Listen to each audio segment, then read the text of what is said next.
특검은 그야말로 정말 새벽에 난리가 났을 겁니다. 특검이 야심차게 청구한 영장 2개가 모두 다 기각이 됐습니다. 어떤 특검이냐면은 내란 특검. 사실 박성재 장관이나 전 장관이나 황교안 전 총리나 이 사람들 영장 청구한 것만 해도 도대체 이걸 또 왜 청구해?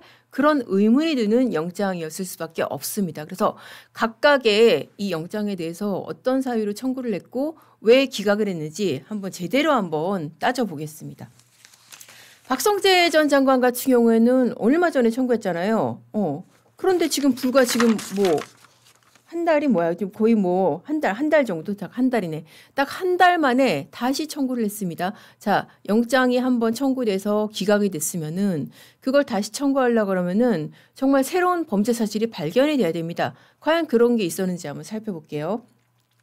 박성재 장관 이제 영장 청구한 혐의가 비상계엄이 위헌위호인 줄 알면서도 가담을 했다라는 것입니다. 그래서 이제 그 특검이 원래 주장했던 혐의가 어떤 것이냐면은 이렇게 어떤 수감자들에 대한 그 계엄 이런 것들 그 준비를 시켰다든지 이런 식으로 비상계엄이 당신이 위헌 위법한 비상계엄을 알고서 가담한 것이 아니냐 그런 식으로 해서 영장을 청구를 했는데 그게 한 달 전에 기각이 됐습니다. 근데 이번에 특검이 또 청구를 한 거예요. 사실 특검이 이렇게 무리를 할 수밖에 없는 이유가 제가 보기에는 박성재 장관을 뚫어야지 나머지 최상목이라든지 그러니까는 윤석열 정부의 다른 관료들, 다른 국무위원들을 줄줄이 다 뚫을 수 있다고 생각을 해서 아마 무리하게 재청구를 했던 것으로 보입니다. 그래서 재청구하면서 새롭게 들고 나왔다는 게 이거였어요. 계엄 사후 문건 작성을 지시했다. 이게 뭐냐면은 그 12월 4일 날 계엄이 해제됐잖아요. 계엄이 사실 6시간밖에 안 갔었잖아요. 그래서 다음 날에 12월 4일 해제가 됐는데 이때 박성재 장관이 이런 문건 작성을 지시를 했다는 거예요. 윤석열 전 대통령이 계엄 선포 사유로 이제 그걸 내세웠었죠. 더불어민주당이 그 예산 삭감 무작위로 예산 삭감하고 그리고 공직자들 줄줄이 탄핵소추하고 그런 문제를 내세웠잖아요. 거기에 대해서 그런 구체적인 내용을 작성을 해서 문건으로 작성해서 보고하도록 지시를 했다. 이거를 두고 당신 이거 계엄의 위헌 위법한 거 알면서도 가담한 거 아니야? 그렇게 이번에 영장을 다시 청구한 겁니다. 자, 어떻습니까? 이게 지금 한 달 전에 기각된 영장을 다시 청구할 만한 그런 사유가 됩니까? 아니, 한 달 전에 영장 청구했을 때 법원이 기각한 이유가 그거예요. 그런 이 본인의 행위의 위법성에 대한 인식을 한번 다시 따져봐야 된다. 그때 당시에 이제 박 전 장관이 이 변명이 뭐였냐면은 아니 내가 그 법무부 일단 장관으로서 할 일을 준비할 일, 계엄이 일단 발효가 되면은 해야 될 일들이 있잖아요. 그 정부 부처로서 해야 될 그런 일들을 준비했을 뿐이다라는 것인데 이번에도 사실 마찬가지인 거예요. 근데 특검이 야심작으로 하나 더 했다는 게 고작 사실 이런 문건입니다. 탄핵소추하고 그리고 이제 예산 삭감한 거 이거 너 문건 준비시킨 거 보니까 당신은 계엄의 위헌 위법성을 알고서도 이걸 방어하려고 법무부 지금 법무부 어떤 실무자들한테 이 문건 작성을 지시한 거 아니냐. 그게 이제 이번에 특검의 영장 청구 논리였습니다. 그러면서 이거를 직권 남용이라고 그렇게 갔었습니다. 아니 이렇게 정말 문건 작성 하나하나가 지금 다 직권 남용에 해당한다면은 지금 이루어지고 있는 좀 이재명 정부에서의 어떤 지시라든지 문건 남용 이런 것들 아마 나중에 정말 정권 바뀌고 하면은 진짜 수사 대상 될 것들 좀 이따 나중에 이제 주진 의원 오셔서 또 할 얘기이기도 하지만은 수사 대상 될 것들 정말 수두룩 빽빽일 겁니다. 자, 법원이 어떻게 판단을 했는지 기각 사유를 한번 보겠습니다. 자, 어제 영장 기각한 판사가 남세진 부장판사입니다. 그 여자 판사죠.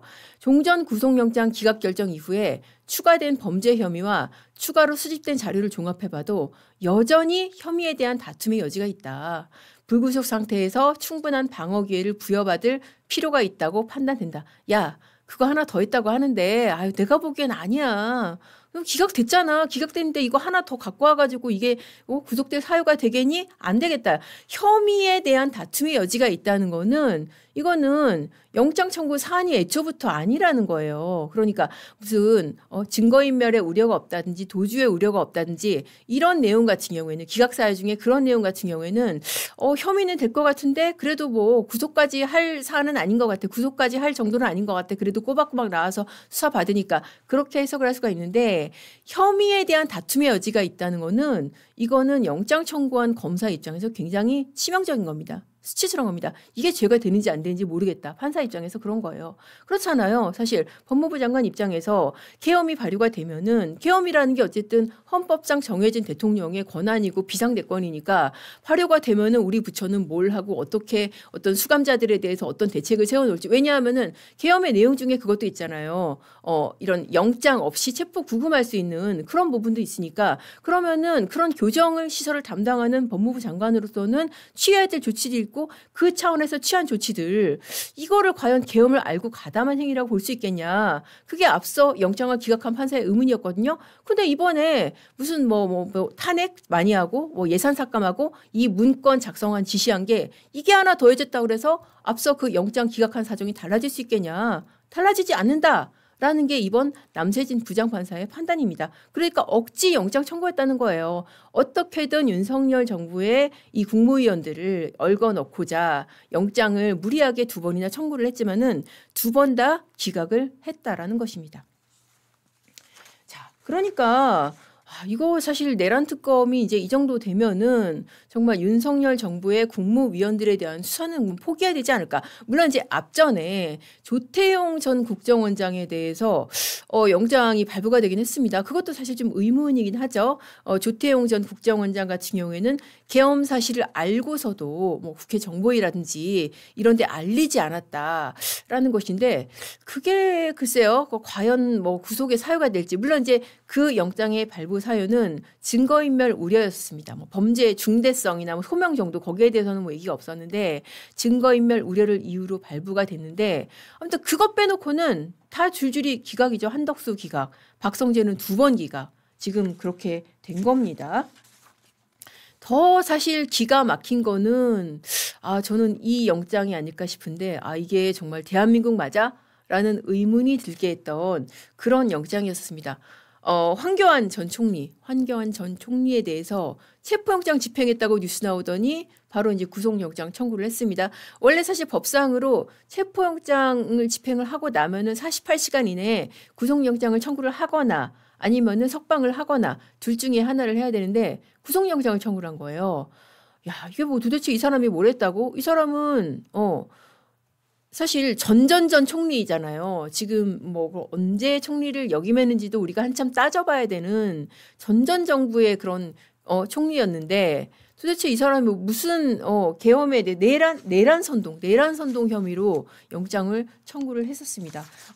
지금 영장 청구한 혐의 사실이 그거예요. 12.3 비상계엄 선포 직후에 페이스북에 비상계엄령이 선포됐다. 지금은 나라의 혼란을 막는 게 최우선이다. 나라를 망가뜨린 종북 주사파 세력과 부정선거 세력을 이번에 반드시 척결해야 된다. 우원식 국회의장을 체포하라. 대통령 조치를 방해하는 한동훈 대표도 체포하라. 이거 글 올린 거. 이렇게 해가지고 내란 선동 혐의로 고발이 됐습니다. 아마 이제 뭐 좌파 시민단체가 고발을 했겠죠. 그런데 여기에 대해서 소환조사를 하려고 소환을 했는데 소환 불응을 했어요. 뭐 3번 정도 불응을 하니까 체포영장이 발부가 됐습니다. 체포영장이 이게 사실 나온 것도 여러분들도 좀 드시는 생각이 그런 것 같아요.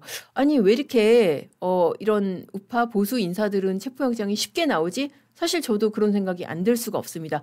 왜? 앞서 돈봉투 사건 있잖아요. 돈봉투 사건 같은 경우에 지금 민주당 의원들 몇몇 의원들 돈봉투를 당시 받은 것으로 지목됐던 의원들 검찰에서 계속 소환조사 하려고 그랬는데 응하지 않았잖아요. 그런데 물론 이제 그런 검찰의 잘못도 있습니다. 체포영장 청구 안 됐죠? 안 나왔죠?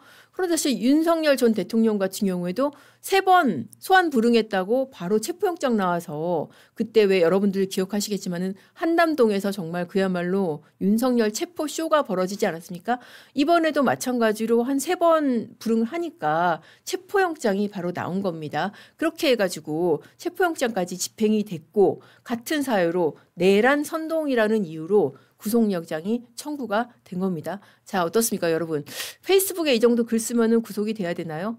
한교안 전 총리, 물론 전직 총리이긴 하지만은 어디까지나 전직이고, 그것도 직전 전직도 아니고, 현 정부에서 영향력 없잖아요. 현 정부에서 무슨 이 사람이 어떤 하다못해 고문이라든지 위원이라든지 직함 맡은 거 있습니까? 없죠. 국무회의에 영향 미칠 수 있습니까? 없죠. 그러니까 자기 혼자 전직 원로 정치인이 페이스북에다 쓴 거를 갖다가 물론 그 내용에 찬성하지 않을 수도 있고 이게 맞아 할 수도 있고 뭐 나아가서 윤석열 전 대통령의 계엄에 대해서도 뭐 이 방송 들으시는 분 중에서도 이건 계엄은 요건에 맞지 않는다. 이거는 문제가 있는 위헌의 계엄이다라고 생각하시는 분들 많이 있을 거라고 생각이 듭니다. 근데 그건 그거고 이 계엄에 대해서 자 이거는 비상계엄 선포됐으니까 나라의 혼란을 막아야 된다. 종북 주사파 세력 체포해라. 척결해야 된다라고 페이스북에 썼다고 이게 체포영장 발부 사유가 되고 이게 구속영장 청구 사유가 됩니까? 어떻게 보세요? 저는 사실 저도 개인적으로 황교안 전 총리의 주장에 동의하지 않습니다. 그런데 그거하고 이게 지금 이렇게 인신을 구속할 사유가 되는지하고는 이건 차원이 다른 문제죠. 저는 좀 공포스러웠어요. 만약에 이 영장이 발부돼서 나온다 그러면은 정말 나는 이 나라에 사는 거를 다시 한번 좀 생각해야 될 정도로 굉장히 좀 공포스러운 상황이 될 것이다. 저는 그렇게 생각이 들었습니다. 아니 그렇잖아요. 이게 내란 선동이라는 게 내란이라는 게 물론 내란이라는 정의에도 동의하지 않는 분들 많이 계실 거고 정말 100번 양보해서 계엄을 내란이라고 하더라도 법적으로도 말이 안 되는 게 계엄이 6시간 지속됐잖아요. 그리고 끝났잖아요. 이 사람이 페이스북에 썼을 때 설사 그 6시간 안에 있다고 하더라도 그 직위상 전혀 영향을 끼칠 수가 없었고 황교안 전 총리가 페이스북에 썼다고 그래서 사람들이 우하고 선동돼서 거기 뭐 계엄에 가담해가지고 계엄을 유지를 할 수가 있습니까? 전혀 사실 법적인 구성 요건에도 맞지가 않는 거예요. 그런데 도대체 어떤 사유로 이렇게 페이스북에 글을 쓴 거를 가지고 내란 선동이라는 범죄까지 구성을 해가지고 영장을 청구를 했는지 정말 우리가 어떻게 보면은 굉장히 가공할 만한 정말 공포스러운 상황에 살고 있는 게 아닐까 그런 생각이 듭니다. 자, 사실 이 영장 저는 처음부터 말도 안 된다고 생각했고 당연히 기각될 거라고 생각했지만은 요즘의 법원을 100% 믿을 수가 없잖아요. 제가 생각하던 그런 상식적인 법원이 아닌 판결들을 많이 봤기 때문에 저도 좀 불안했습니다. 이것은 황교안 전 총리의 안위를 개인적으로 걱정하는 그런 문제가 아니라 우리 누구도 여러분이나 저 누구조차도 페이스북에 글 썼다가 이렇게 잡혀갈 수가 있다. 그런 공포심인 거예요. 그렇기 때문에 저도 굉장히 저는 사실 어제 이제 아이가 수능을 봤지만은 그거 수능이고 이 영장의 결과도 너무 사실 걱정되기도 하고 궁금하기도 하고 그래서 잠을 못 자고 지켜봤는데 이게 그러니까는 제가 기억하기로 새벽 3시 정도에 기각이 됐습니다. 자, 기각된 사유를 보시겠습니다. 객관적 사실관계 그러니까 구속 필요성이 부족하다. 그죠? 이게 구속할 만한 사유겠어요? 아니라는 거예요. 판사가 보기에도. 이번 영장은 박정호 부장판사입니다. 박정호 부장판사 같은 경우에는 참고로 앞서서 조태용 전 그 실장의 영장을 발부를 했던 그런 판사입니다. 근데 그 판사가 보기에도 구속 필요성이 부족하다. 그리고 객관적 사실관계에 대해서는 증거가 상당 부분 수십된 거로 보인다. 안 그러겠어요? 페이스북에 글 썼는데 설사 나중에 불구속 기소를 하더라도 페이스북 있잖아. 그거 확보했잖아. 근데 뭘 구속까지 해? 그겁니다. 그리고 도주나 증거인멸의 염려 등 구속 사유에 대한 소명이 부족하다. 안 그러겠어요? 왜 우리가 사회적 신분을 막 그렇게 반드시 고려해야 되는 건 아니지만은 아니 전직 총리잖아요. 전직 총리고 법무부 장관까지 했던 사람이잖아요. 그런 사람이 뭐 이런 일로 영장 청구되고 수사받는다고 도망가겠어요? 아니잖아요. 그러니까 도대체 이런 일로 구속을 하는 게 말이 되냐라는 그런 의문을 저는 판사도 이 기각 결정문에서 충분히 담았다고 봅니다. 그런데 지금 이런 사안을 갖다가 지금 체포 영장을 발부를 하고 그걸 또 집행을 하고 이게 영장 내용이 이번에 구속영장 청구 내용 중에서 그것도 있어요.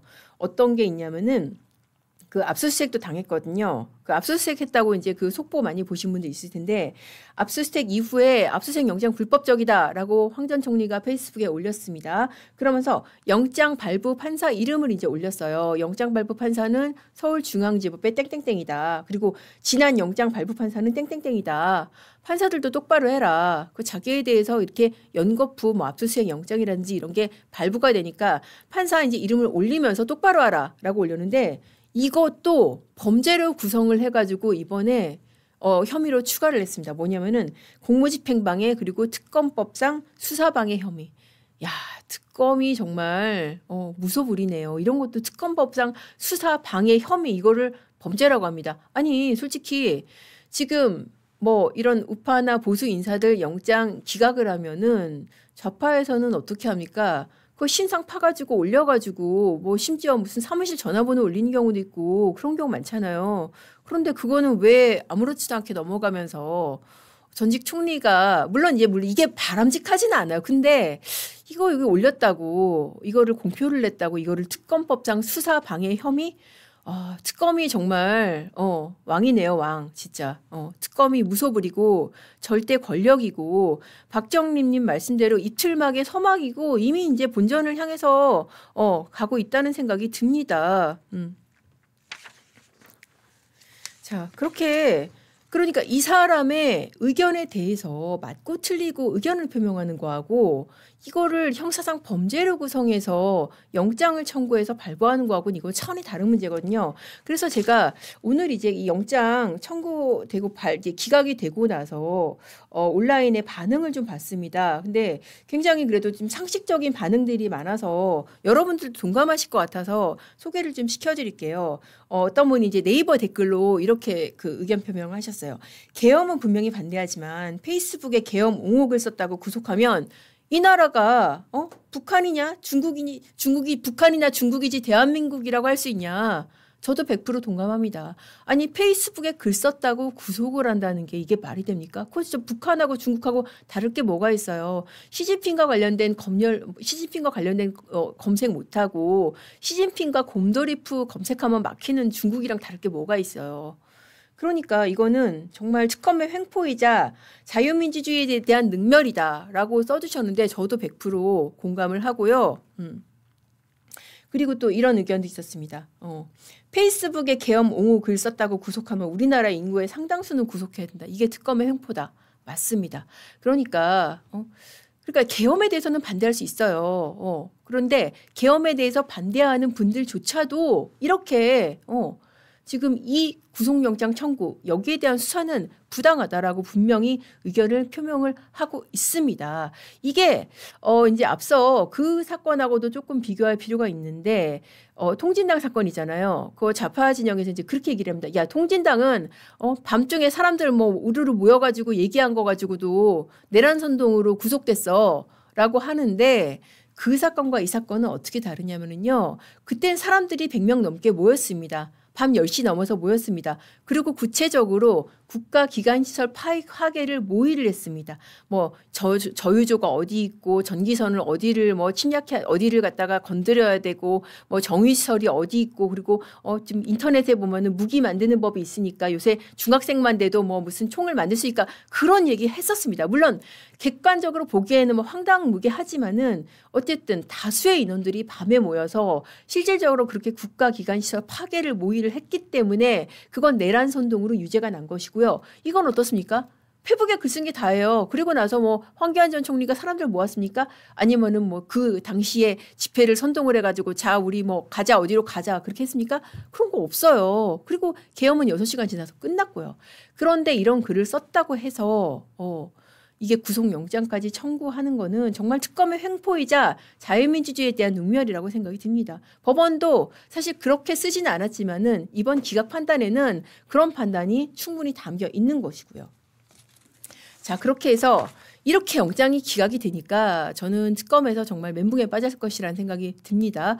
막판에 사실 안 그래도 특검이 수사 동력이 지금 안 나고 있잖아요. 얼마 전에 윤 전 대통령을 기소를 했지만은 외환 유치 못했죠. 외환유치 못하고 뭐로 했으니까 그냥 일반 이적대로 했잖아요. 왜냐하면은 외환유치죄 같은 경우에는 적국과 통모하여 그게 입증이 돼야 되는데 그때 당시에 평양에 무인기 보낸 거를 김정은이나 북한 수뇌부하고 통모했겠냐.